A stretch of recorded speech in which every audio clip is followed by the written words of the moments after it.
We're being treated to an incredible government charade here this morning.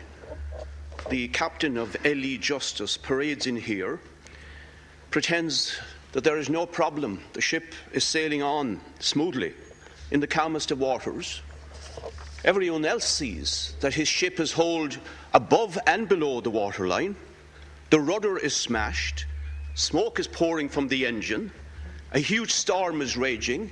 He has assassinated his second in command and thrown the rest of the crew to the sharks. And in relation to the government, can they get anything right with this minister? For God's sake, for St. Patrick's Day, they sent him to Mexico, home of the legendary standoff, when obviously he should have been barefoot to Croagh Patrick to see if his arrogance could be treated there. Now, many have harked back in the last few hours at these latest revelations to the acronym GUBU, referring to previous scandals, and to describe the arrogance, incompetence and the mendacity of the government. And what the government is saying does absolutely beggar belief. And nobody believes it. So I would slightly change the acronyms. I would leave out the second U. It's not unprecedented. I would say GOOB, which is government's unbelievable bull, which nobody believes. This minister will be gone very, very soon. You can take that for granted. This minister is history.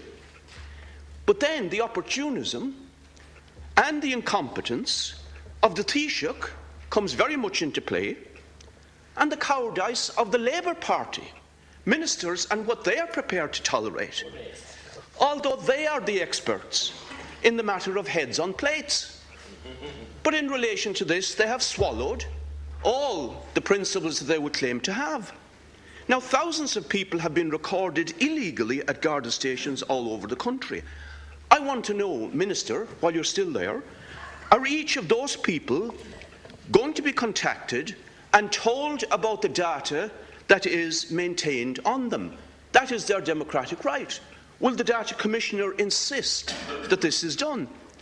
And lastly, Garda management in practice in many instances has been outside democratic control, and that has been encouraged by government and the establishment, which tolerated, for example, the brutalisation of many people in Rossport, in a local community. They are simply one example. But you're shipping in big wigs from the law courts to do the investigation.